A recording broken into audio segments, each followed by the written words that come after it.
श्री राम जय जय राम। श्री राम जय जय राम। श्री राम जय जय राम। श्री राम जय जय राम। नित्य की भांति आज पुनः मैं राम कमल दास श्री पंचमुखी हनुमान जी मंदिर प्रांगण काशी से आप सभी विद्वत जनों को, वैष्णव जनों को, संत जनों को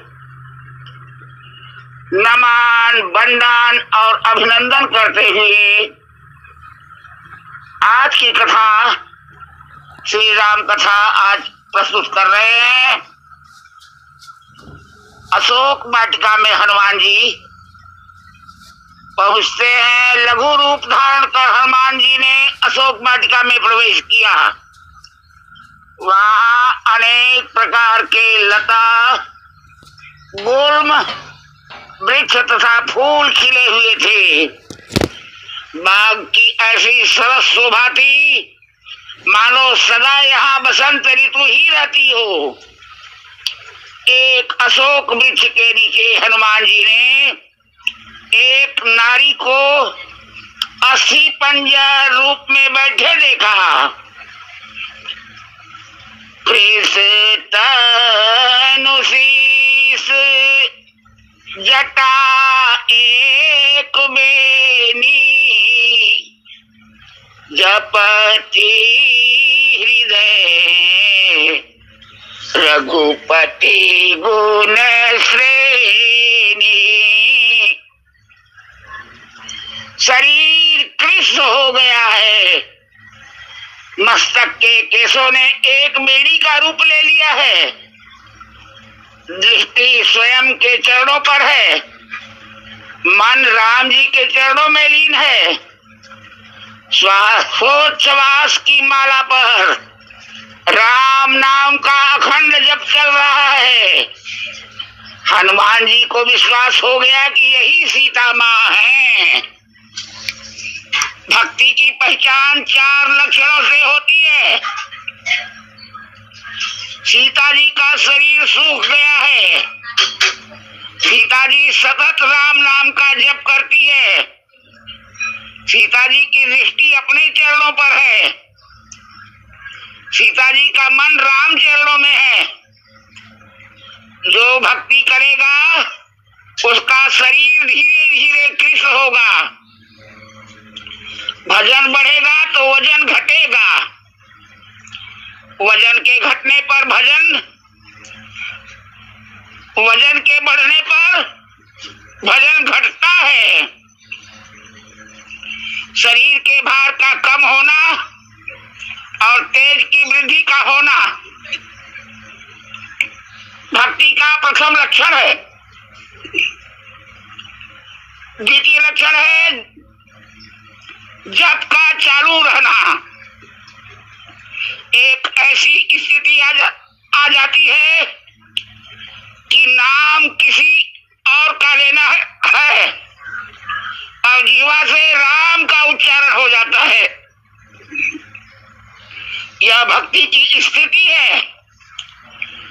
भक्ति करने वाला अपनी दृष्टि स्वयं के चरणों में और मन राम जी के चरणों में रखता है।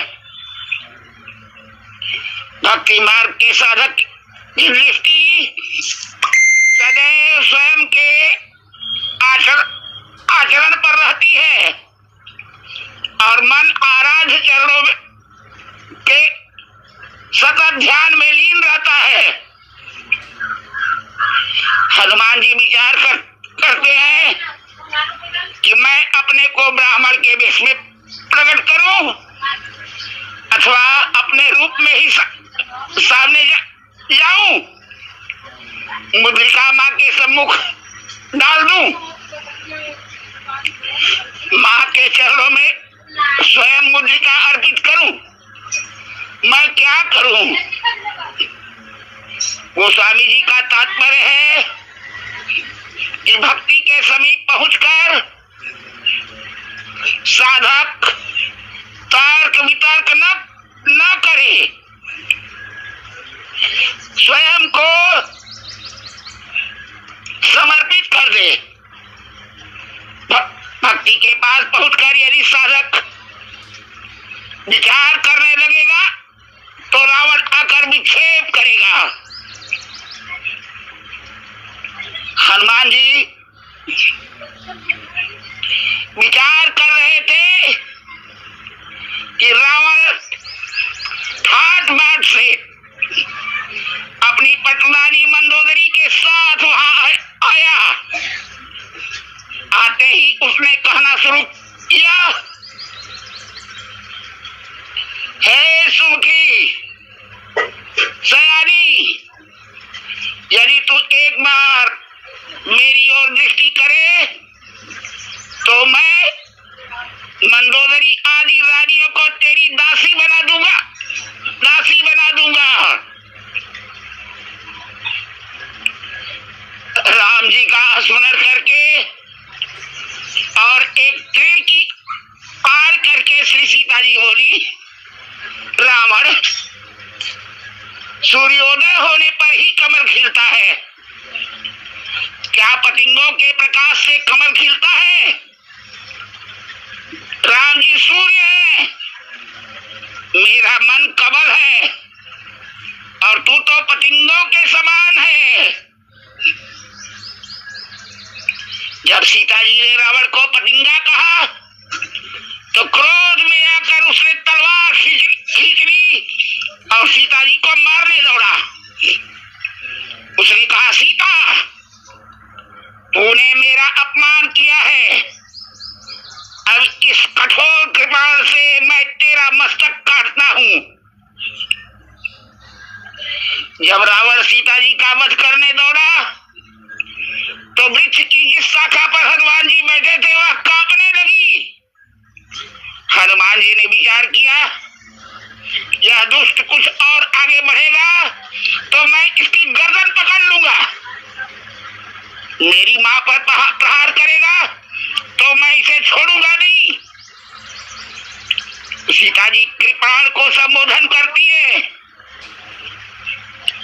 सीता माता कृपाण को संबोधित करती है कि बहन, तू भी नारी जाति की है और मैं भी नारी हूं, आज मेरे ऊपर दुख आ पड़ा है, दया करके मेरी गर्दन पर गिर जिससे मेरी मृत्यु हो जाए और मैं इस दुख से छुटकारा पा जाऊं।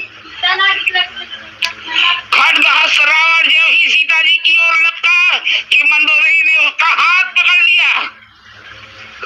उसने कहा, स्वामी, अबला पर प्रहार नहीं किया जाता, तलवार म्यान में करे।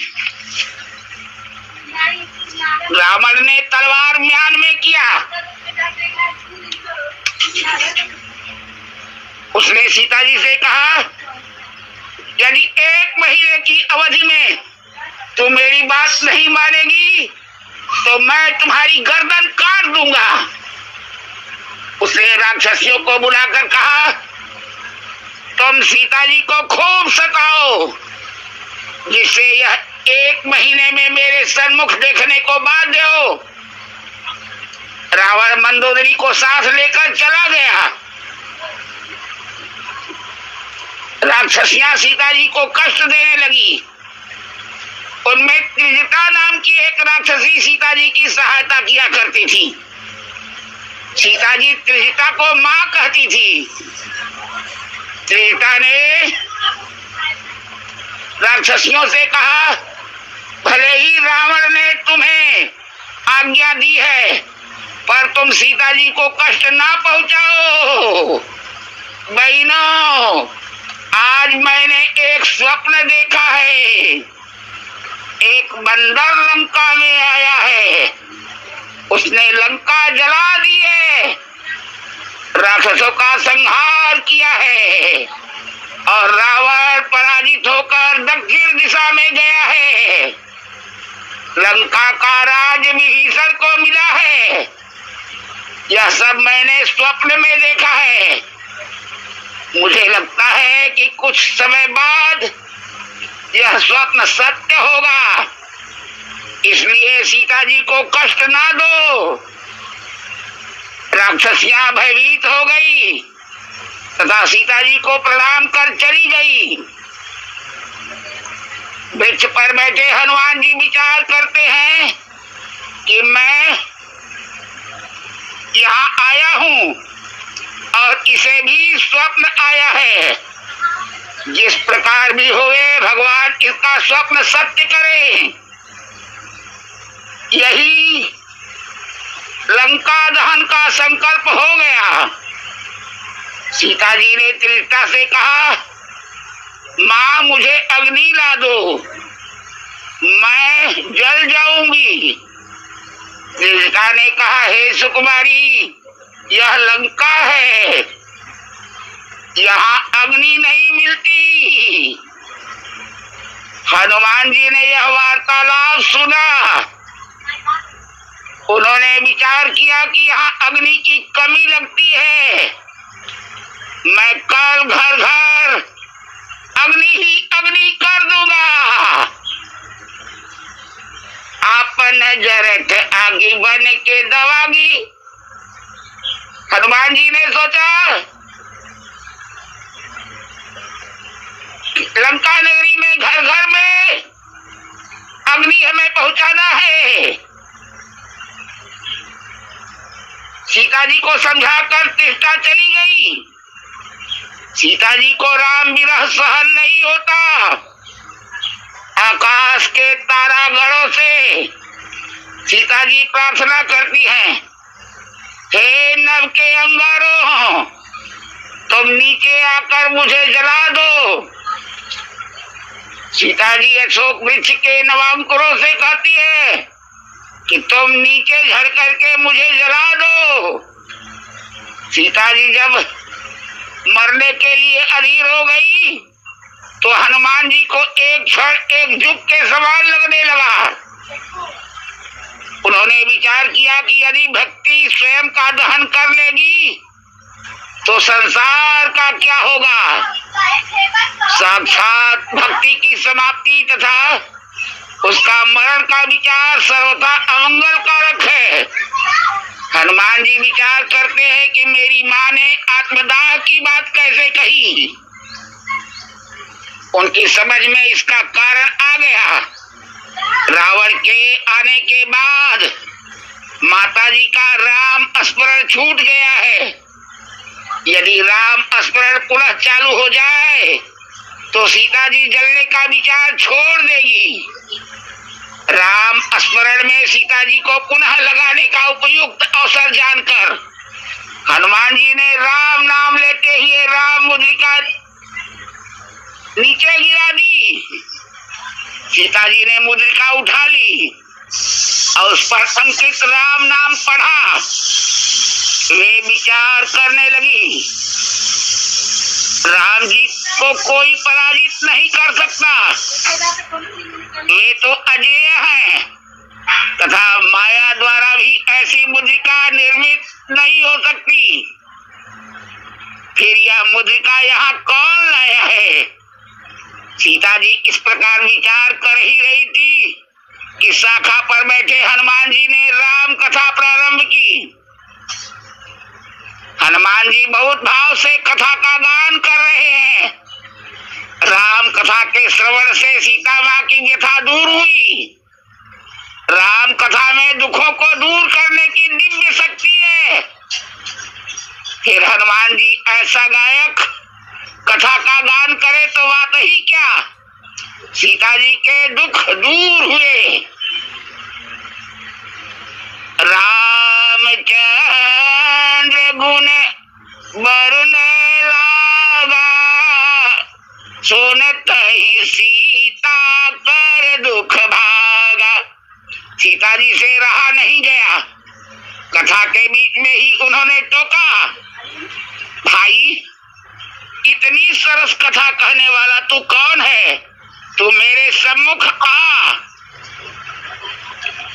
इसका तात्पर्य यह कि भक्ति साधक से पूछती है, तू बोलता बहुत सुंदर है, गायन भी तेरा बहुत सुंदर है एवं कथा भी अच्छी कहता है, पर अब अपने यथार्थ रूप में मेरे सम्मुख आ।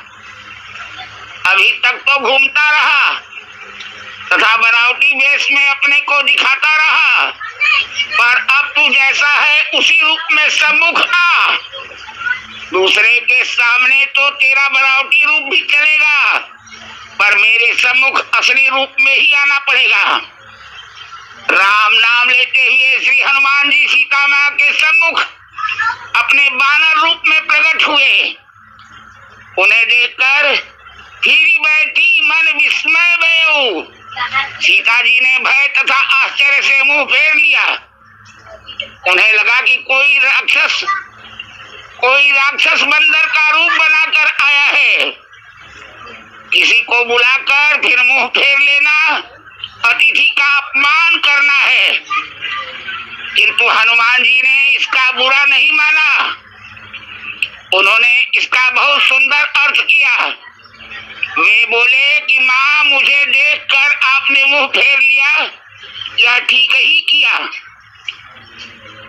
किस प्रकार? माँ, कथावाचक का मुंह नहीं देखा जाता, उसकी तो कथा ही सुनने की होती है। मैं तो बंदर हूँ, मेरा मुख देखने लायक भी नहीं है, मेरी तो कथा ही सुनने योग्य है। तू कौन है? माँ, मैं रामदूत हूँ। इसका प्रमाण क्या है? मैं आपको माँ कहकर संबोधित कर रहा हूँ, क्या यह प्रमाण नहीं है? यह प्रमाण सही नहीं है। माँ के संबोधन का मेरा कुछ और भी अनुभव है। किस प्रकार? राक्षस भी माँ कहते हैं पर पीछे अपहरण करते हैं, इसलिए माँ संबोधन पर मेरा विश्वास नहीं है। आज हनुमान जी अति खिन्न हैं, उनकी आंखों में आंसू आ गए। उन्होंने विचार किया कि इतनी लंबी यात्रा पूरी करके मैं भक्ति देवी के पास पहुंच आया और अब भक्ति मेरे से प्रमाण मांग रही है। मेरे पास प्रमाण रूप में राम मुद्रिका थी, वह मैंने दे दी। फिर भी सीता जी प्रमाण मांग रही है।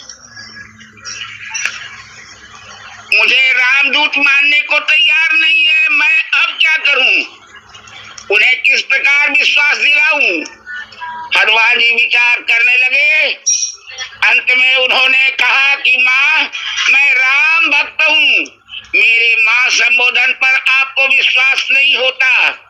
अब मैं एक प्रमाण दे रहा हूँ। मुझे सत्य शपथ करुणा निधान की, करुणा निधान की शपथ मैं राम भक्त हूँ। करुणा निधान शब्द सुनते ही सीता जी सम्मुख हो गई। करुणा निधान संबोधन राम जी के प्रति सीता का अंतरंग संबोधन था। पूरी अयोध्या नगरी में अकेली सीता जी ही प्रभु को करुणा निधान कहती थी।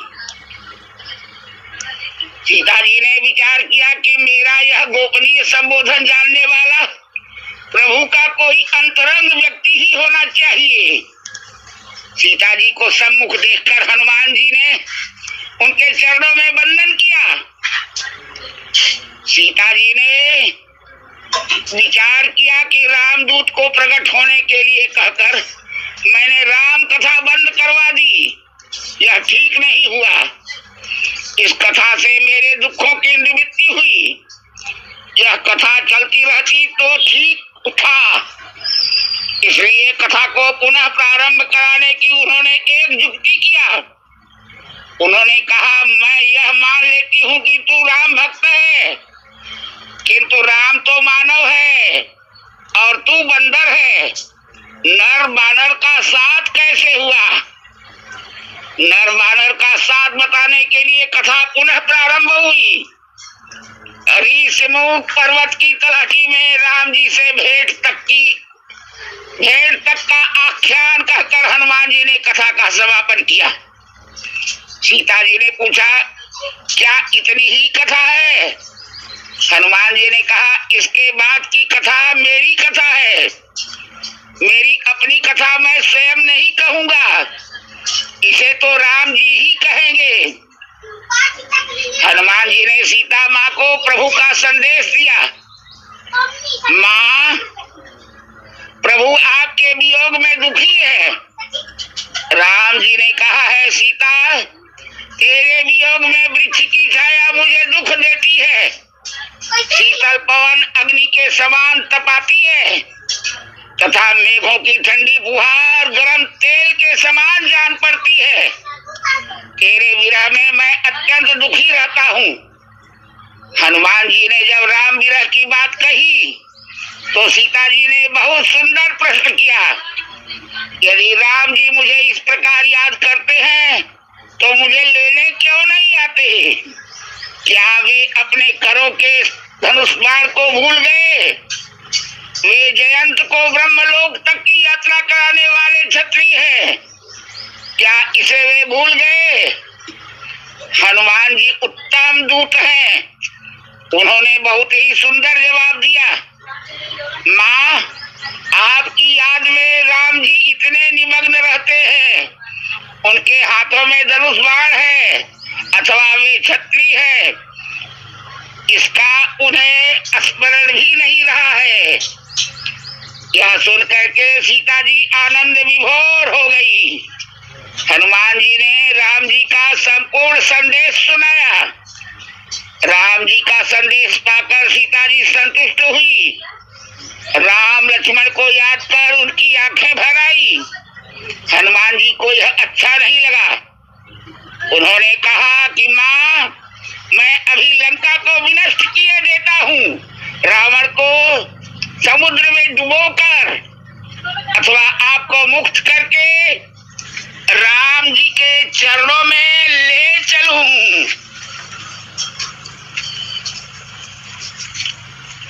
पर प्रभु की ऐसी आज्ञा नहीं है। हनुमान जी के कथन को सुनकर सीता जी को लगा यह कुछ अधिक ही डींग हाँक रहा है। उन्होंने कहा, हनुमान, तू यहाँ तक आ गया यही बहुत है। तू सबको मारने की बात तो करता है, पर यहाँ बड़े भयंकर राक्षस हैं। राम जी ने जिन वृक्ष तथा बानरों को एकत्रित किया है, वे सब तेरे ही समान ही है या तेरे से अधिक बलशाली भी हैं। हनुमान जी ने विचार किया कि माँ को अभी पता नहीं कि मैं कौन हूँ, या तो मेरा लघु रूप ही देख रही हैं। उन्होंने राम स्मरण कर जो ही पांव का अंगूठा दबाया कि कनक भूज राकार शरीरा, समर भयंकर अति बलवीरा। स्वर्ण के सुमेरु पर्वत के समान हनुमान जी का विशाल रूप प्रकट हुआ। हनुमान जी के इस विराट रूप को देखकर सीता जी ने आंखें बंद कर ली और उन्होंने कहा, बस अब देख लिया, तू पहले जैसे था वैसा ही हो जा। हनुमान जी ने पुनः लघु रूप धारण कर लिया। उन्होंने कहा, माँ, मैं विशाल काय नहीं हुआ। आपके दर्शन करके जो महत नहीं है वह भी महत हो जाता है। सीता जी ने हनुमान जी के मस्तक पर हाथ फेरते हुए आशीर्वाद दिया कि अजर अमर गुण निधि सुत हो, करहु बहुत रघुनायक छो करहु कृपा प्रभु अस सुनि काना निर्भर प्रेम मगन हनुमाना। तू अजर होगा, तुझे वार्धक्य नहीं आएगा। हनुमान जी स्थित प्रज्ञ की भांति मौन रहे, उन्हें कोई प्रसन्नता नहीं हुई। सीता जी ने विचार किया कि इस आशीर्वाद से हनुमान जी संतुष्ट नहीं हुए, इसलिए उन्होंने कहा तू अमर होगा।